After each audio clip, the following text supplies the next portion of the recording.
Hello viewers, in today's session we would be continuing with the series of recurring decimal. आज की series में हम typically वो problems देखेंगे जैसे कि 1/7, 2/7, 3/7, 4/7, 5/7 एंड 6/7.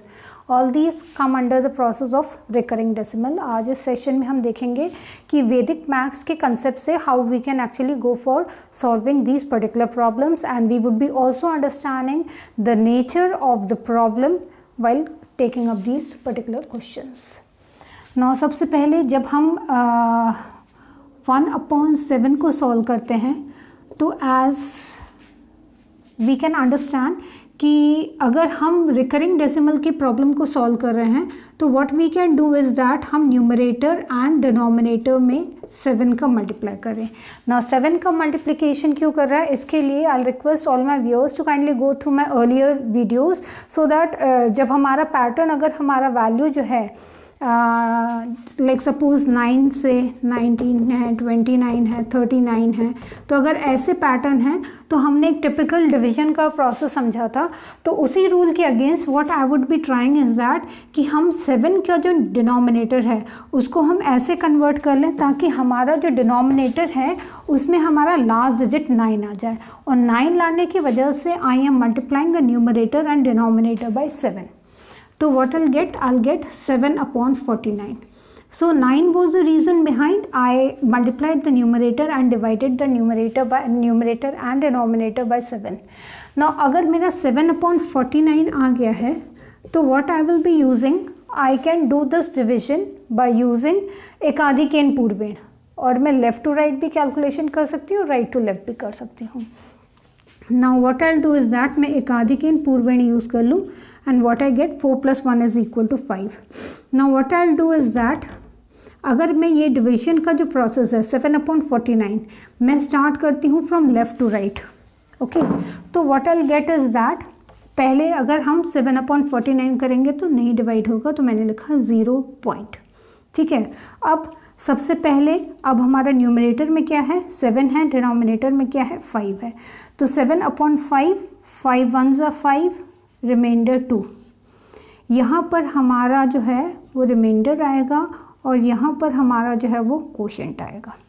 अब हमारा नेक्स्ट वैल्यू क्या बन गया 21. इसको हम डिवाइड किससे करेंगे 5 से करेंगे. सो मैं 5 का टर्म यहाँ लिख दे रही हूँ so that we are able to observe it. 5 4s are 20, remainder 1. 5 2s are 10, remainder 4. 5 8s are 40, remainder 2. 5 5s are 25, remainder 3. 5 7s are 35, remainder 0. 5 1s are 5, remainder 2. यहाँ पर सीरीज़ हमारा वापस स्टार्ट हो गया. तो what I come back is कि हमारा answer 0.1428557 आ रहा है रिकरिंग में. ठीक है, अब ये कैलकुलेशन तब हो गया if we are proceeding from left to right. अगर हम इसी कैलकुलेशन को राइट टू लेफ़्ट करें तो what we understand is that हमने इसके पहले वीडियोस में भी जब मैंने आपको डिविजिबिलिटी विथ नाइन्स के टर्म्स में आपको बताया था तो वहाँ पर मैंने आपको रूल क्या बताया था कि अगर हमारा 7/49 है जहाँ हमारा लास्ट डिजिट 9 सेंट हो रहा है तो this is going to be the value of the last digit. इसका मतलब जो हमारा कोशेंट होगा उसका लास्ट डिजिट क्या होगा 7 होगा और हमारा मल्टीप्लाइंग फैक्टर क्या बन जाएगा 5. तो मैंने लिखा 7 0. 7 5s are 35. 5 5s are 25. 25 plus 3 is 28. 5 8s are 40. 40 plus 2 is 42. 5 2s are 10. 10 plus 4 is 14. 5 4s are 20. 20 plus 1 is 21. 5 1s are 5. 5 plus 2 is 7. यहाँ पर हम देख रहे हैं हमारा पैटर्न फिर से रिपीट हो रहा है. तो this is going to give us the value of the quotient, और हमारा क्वोशंट क्या आएगा 0.142857।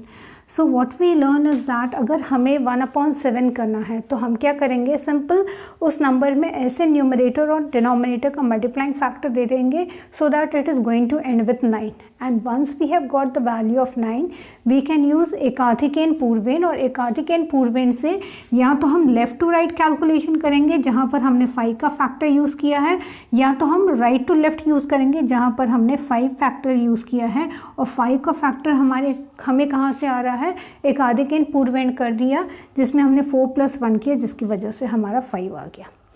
तो व्हाट वी गेट कि 1/7 either from the calculation from right to left और from left to right we are getting this particular series.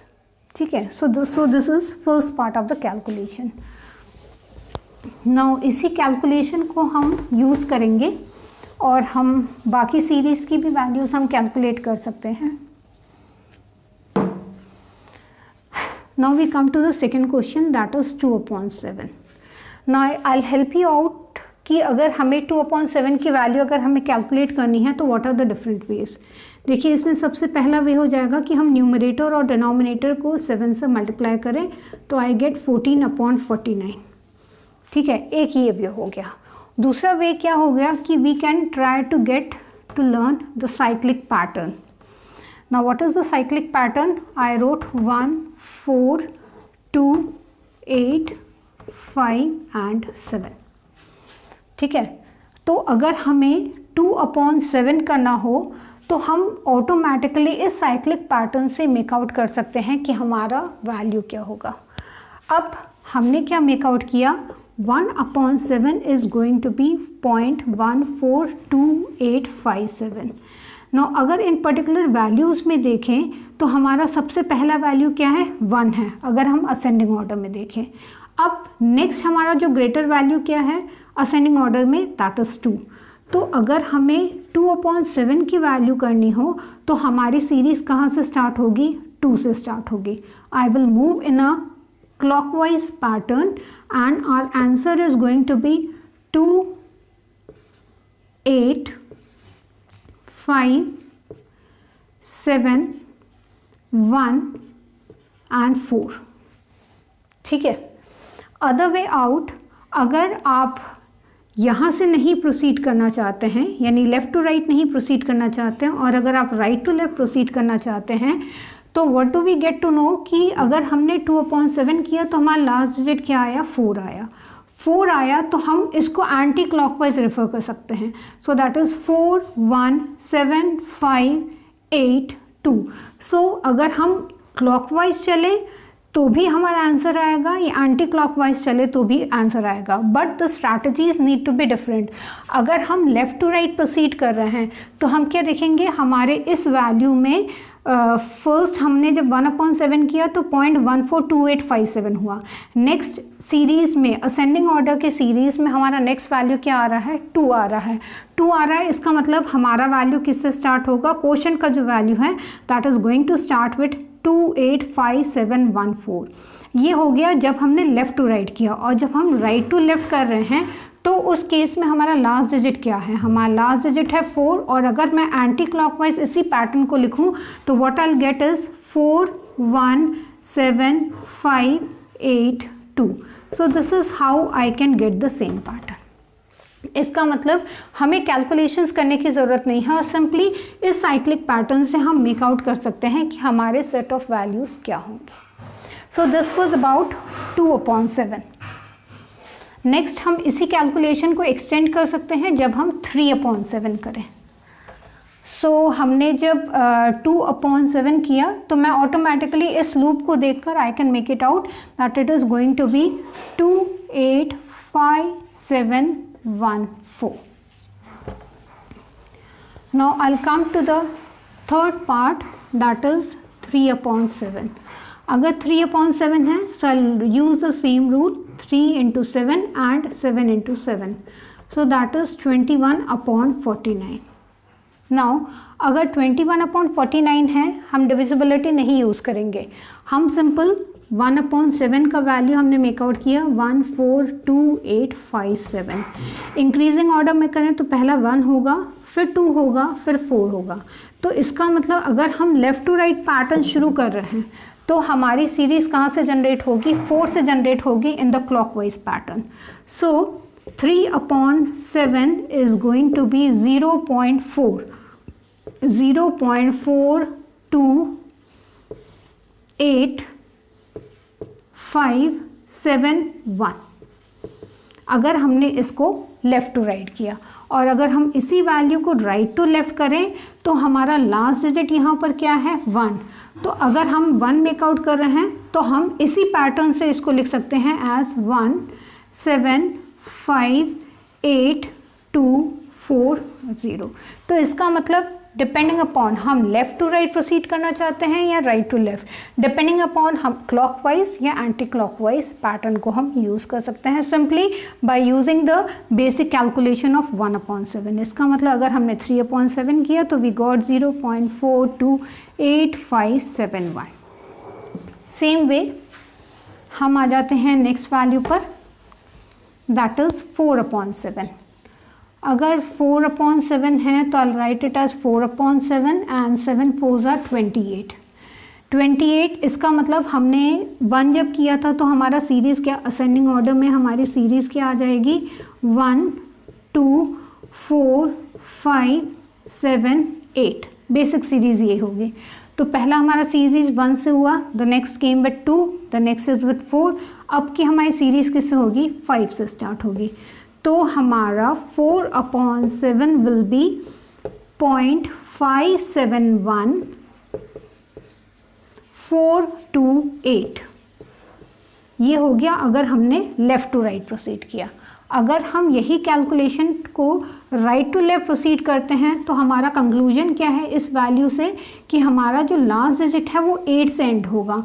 और अगर 8 से एंड होगा तो I will move anti clockwise 8 2 4 1 7 5.0। Okay, so depending upon अगर हम right to left कर रहे हैं तो एंटी क्लॉकवाइज, अगर हम लेफ़्ट टू राइट कर रहे हैं तो हमें क्लॉकवाइज पैटर्न को फॉलो करना है। So this is 0.571428। Same way अगर हम इसी कैलकुलेशन को 5/7 कर देते हैं तो ये आ जाएगा हमारा 35। ठीक है, और अगर 35 आ गया तो हम क्या करेंगे, अगर हमें कैलकुलेट करना है 5/7 तो हमने 1 2 4 5 यूज़ कर लिया। नेक्स्ट हमारा क्या आएगा, 7 से सीरीज स्टार्ट होगी। 7 से स्टार्ट होगी तो it is going to be 714285। So this is 714285. This is how I have written the pattern. यही कैलकुलेशन को अगर राइट टू लेफ़्ट करें तो इस नंबर को देखने से हमें पता चलता है कि हमारा आखिरी डिजिट कोशेंट का 5 है। So what I will do is I will write it as 5 और मैं अब anticlockwise 5 8 2 4 1 7। So this is the way how I am going to get the result. ठीक है, सेम वे अगर इसी पैटर्न को हम 6/7 कर दें तो 6 7s 42 हो जाएगा। Okay, and we will try to get the pattern. 6/7 के लिए क्या होगा, लास्ट वैल्यू हमारी 8 बच रही है, 8 से हमारी सीरीज स्टार्ट होगी।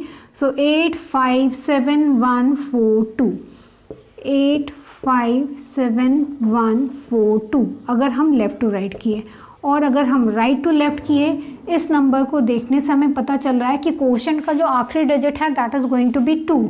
यहाँ से हम 2 से रेफर करेंगे 241758 241758। So this is going to be the required answer. So that is 857142. 57142। इसका मतलब जब हमने 1/2, 2/3, 3/7, 4/7, 5/7, 6/7, लास्ट हमारा क्या आ जाएगा 7/7, that is going to be 1। तो इसका मतलब इन नंबर्स में हमने साइक्लिक पैटर्न ऑब्जर्व किया। And cyclic pattern what do we mean by कि यहाँ पर जो हमारा क्वोशंट है, जो भी हमारे नंबर्स हैं, they are following a typical pattern depending upon कि हम लेफ़्ट टू राइट चल रहे हैं या राइट टू लेफ़्ट कर रहे हैं। इन कैलकुलेशंस के लिए बेसिक जो हमारा सूत्र यूज़ हो रहा है दैट इज़ एकाधिक पूर्वेण। So what we can basically start with कि हम 1/7 का जो वैल्यू है उसको हम कैलकुलेट करने का रूल समझ लें। और उसको कैलकुलेट करने का बेसिक कंसेप्ट यही है कि हम 1/7 में डिनोमिनेटर को ऐसे डिफाइन करेंगे so that it ends with 9। और अगर हम ये चाहते हैं that it is required to end with 9, तो what I can do is I can multiply the numerator and denominator by 7, जिससे हमारा डिनोमिनेटर का लास्ट डिजिट जो है वो 9 बन जाएगा। और हम एकाधिकेन पूर्वेण यूज़ करके हम इस वैल्यू को कैलकुलेट कर सकते हैं। Later on as we get to know कि ये जो नंबर्स हैं वो साइक्लिक पैटर्न फॉलो करते हैं, तो what we can do is that we can make out this circle. उसके बाद अगर हम लेफ़्ट टू राइट चल रहे हैं, I make it a point कि अगर हम लेफ़्ट टू राइट चल रहे हैं तो हम क्लॉकवाइज पैटर्न चलेंगे, हम ऐसे पैटर्न्स में नंबर्स को डिफाइन करेंगे। और अगर हम राइट टू लेफ़्ट चल रहे हैं तो हम काउंटर क्लॉकवाइज पैटर्न को डिफाइन करेंगे। मोर ओवर जब हमें लेफ़्ट टू राइट चलना है तो हम किस नंबर से स्टार्ट करेंगे ये गवर्न करता है कि हमारे ये जितने भी नंबर्स हैं उसको हम इंक्रीजिंग या असेंडिंग ऑर्डर में सेट कर लेंगे।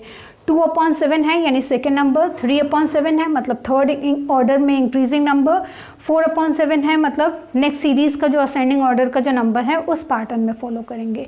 और अगर हम यही कैलकुलेशन को राइट टू लेफ़्ट करते हैं तो हम अपने न्यूमरेटर का जो लास्ट डिजिट है वो देखेंगे क्या है, और डेफिनेटली इन्हीं में से कोई ना कोई वो डिजिट होगा और उसके अकॉर्डिंग हम अपनी सीरीज़ जनरेट कर सकते हैं। सो आज के डिस्कशन में हमने ये देखा कि 1/7, 2/7, 3/7 and 4/7 on and on up to 6/7 की वैल्यूज़ को हम ऑटोमेटिकली कैसे जनरेट करते हैं यूजिंग द कंसेप्ट ऑफ एकाधिकेन पूर्वेण। इसी सीरीज़ को हम आगे कंटिन्यू करेंगे टू अंडरस्टैंड और further identify the pattern of the numbers in the recurring decimal. Okay, so that was all regarding today's discussion. Thanks a lot.